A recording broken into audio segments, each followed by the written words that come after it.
Hello friends, आज हम लोग इकोनोमेट्रिक्स के क्वेश्चन जो पिछले नेट एग्जामिनेशन में आए थे उसको डिस्कस करेंगे। इन जनरल इकोनोमेट्रिक्स से यूजुअली 6-7 क्वेश्चन आते हैं, कभी कम भी आते हैं, 4 क्वेश्चन, जैसे इस बार 4 क्वेश्चन ही आए थे। तो 6-7 क्वेश्चन से ज़्यादा नहीं आते हैं इसमें, और मोस्ट ऑफ द टाइम जो क्वेश्चन जो होते हैं वो बहुत ही बेसिक्स होते हैं। बेसिक आइडिया ऑफ इकोनोमेट्रिक्स होने चाहिए तो ये सॉल्व हो जाएगी। तो जो भी सिलेबस में है उन सभी से बेसिक क्वेश्चन, कोई सॉल्व करने तो आता नहीं है, जो भी आएगा थ्योरी से रिलेटेड क्या है। मैक्सिमम क्वेश्चन इस साल जो है वो है एजम्पशन से, 2 क्वेश्चन, 4 में 2 क्वेश्चन जो है एजम्पशन और जो है क्लासिकल लीनियर रिग्रेशन मॉडल उससे आए।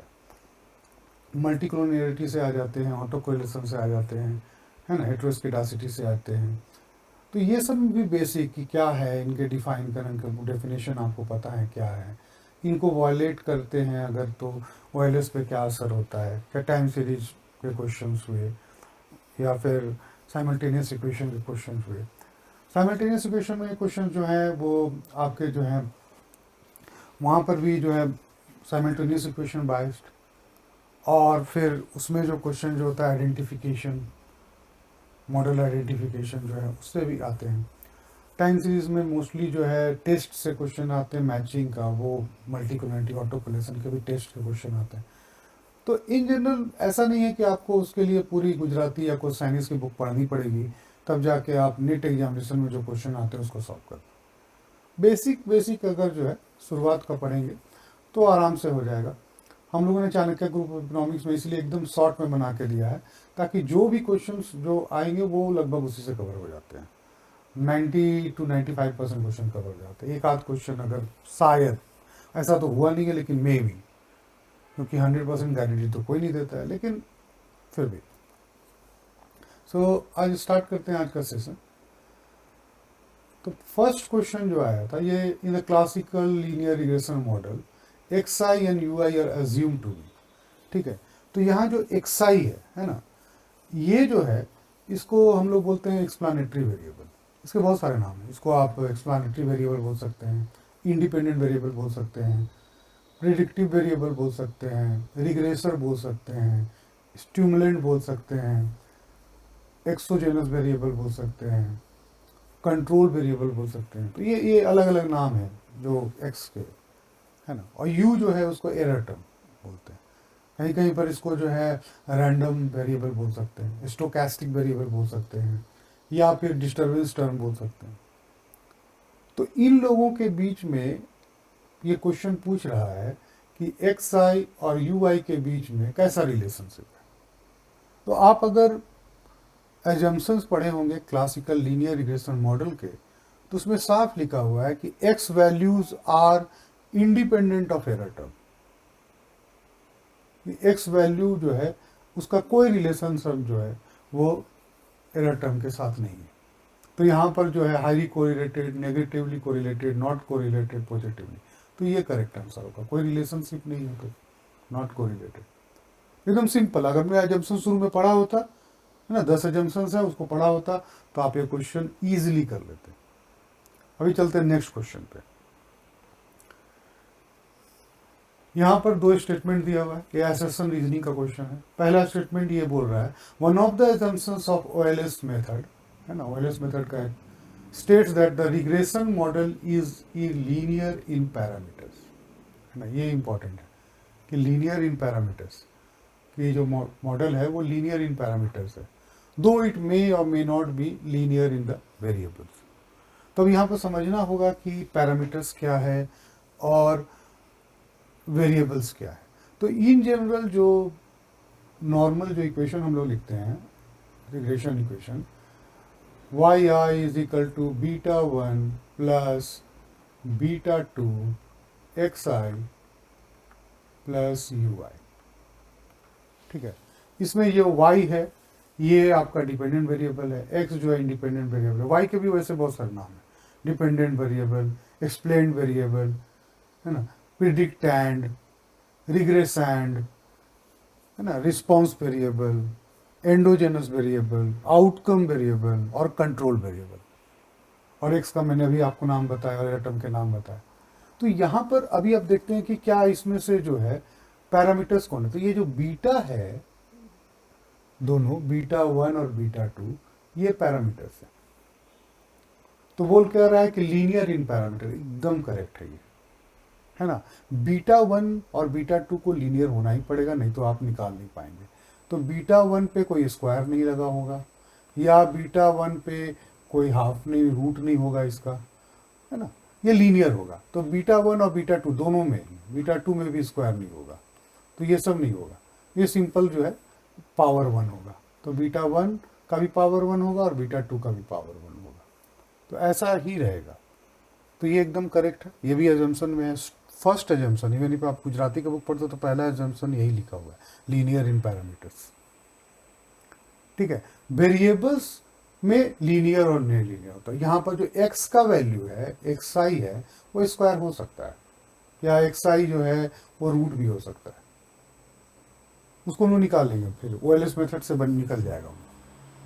कुछ ट्रांसफॉर्मेशन लॉग वगैरह लगा के निकाल लेंगे। तो ये जो है आपका जो है ये करेक्ट है। तो first statement is your correct statement. The variance of the error और disturbance term is not the same regardless of value of explanatory variable under OLS।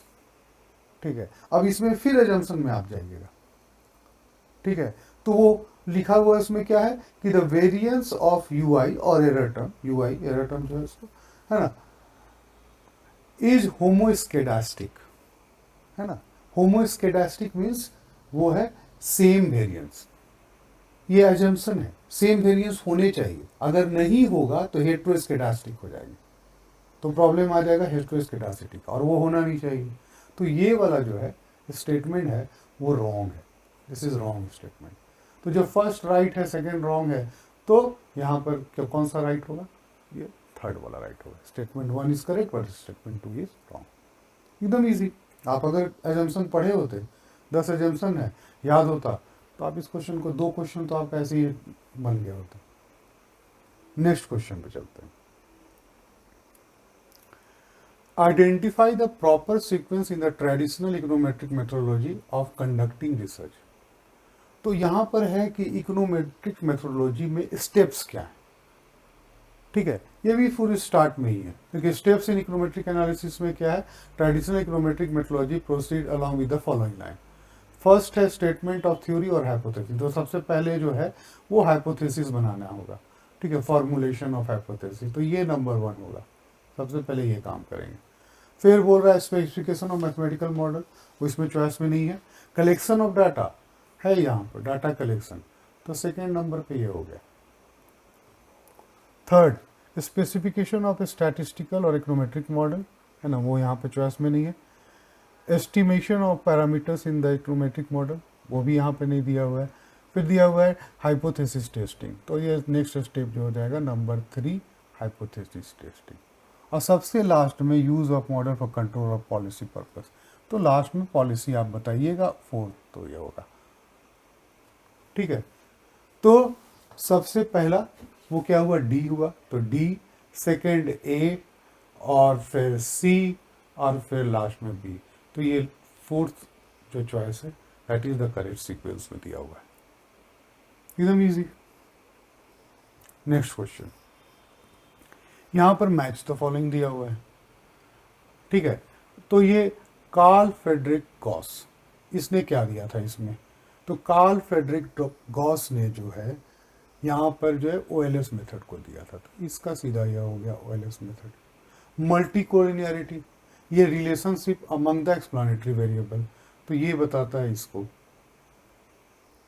ठीक है, मल्टी कोलिनियरिटी मतलब ही क्या है, इसको दिया था किसने, रैगनर फ्रिश ने दिया था, है ना। और इसका मेन है कि देयर एग्जिस्ट ए परफेक्ट और एग्जैक्ट लीनियर रिलेशनशिप अमंग सम और all explanatory variables of A regression model. तो रिलेशनशिप एक्सप्लेनेटरी वेरिएबल के आपस के रिलेशनशिप को मल्टी कोलिनियरिटी बताता है। ठीक है, वो होना नहीं चाहिए, होगा तो फिर OLS से निकालने में जो है वो नहीं निकलेगा। ठीक है, फिर इसको मल्टी कोलिनियरिटी का प्रॉब्लम को दूर करेंगे तो फिर OLS लगा सकते हैं। तो लेकिन अब यहाँ पर पूछा कि क्या है, तो अगर आपको मल्टी कोलिनियरिटी का डेफिनेशन पता होता तो आप इजीली इसका आंसर कर पाते। मोड मेजर और सेंट्रल टेंडेंसी ही है मीन मीडियन मोड, तो ये तो सीधा इसका जो है सी का 1 हो गया। और लास्ट है कोरिलेशन कोफिशिएंट, तो कार्ल पियर्सन कोरिलेशन कोफिशिएंट, तो ये तो ऐसे ही डायरेक्ट पता है। तो यहाँ पर ऑप्शन क्या होंगे, कौन सा ऑप्शन करेक्ट होगा, तो ए का 2, बी का 4, सी का 1 और डी का 3। तो ये फर्स्ट ऑप्शन ये करेक्ट ऑप्शन है। तो इस बार 4 क्वेश्चन आए इकोनोमेट्रिक से और चारों बहुत ही बेसिक और इजी थे। तो इकोनोमेट्रिक सोचकर बहुत से लोगों को मैथमेटिकल इकोनॉमिक्स और इकोनोमेट्रिक्स सुन के ही डर लग जाता है। डरने की कोई बात ही नहीं है इसमें, सिंपल क्वेश्चन पूछे जाते हैं। अगर आपने उसको सिंपल वे में तैयारी की तो आप जो भी स्टैटिस्टिक्स, इकोनोमेट्रिक्स और क्या कहते हैं मैथमेटिकल इकोनॉमिक्स, इससे मिला के लगभग 15-20 से 20 के बीच में क्वेश्चन आते हैं। तो कभी 15 भी आएगा, कभी 20 भी हो गया, ऐसा भी हो सकता है। तो एनीथिंग अबव 10 to 20 के बीच में ये रेंज करते रहता है। तो आप ये 10-12 क्वेश्चन जो है थोड़ी सी पढ़ाई करके, है ना, कर सकते हो। इससे डरने की कोई बात नहीं। और यहाँ पर हम हेल्प करने के लिए तो बैठे ही है ना। तो इसके बाद हम लोग जो है, तो ये एंड हो गया आपका स्टैटिस्टिक्स, इकोनोमेट्रिक्स और मैथमेटिकल इकोनॉमिक्स। तो ये एक्सप्लेनेशन जो है लास्ट नेट एग्जामिनेशन वाले क्वेश्चंस का, ये एंड पार्ट है।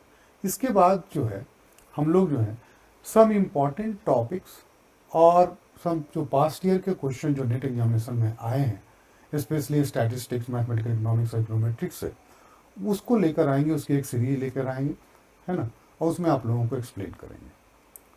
तो तब तक के लिए थैंक यू।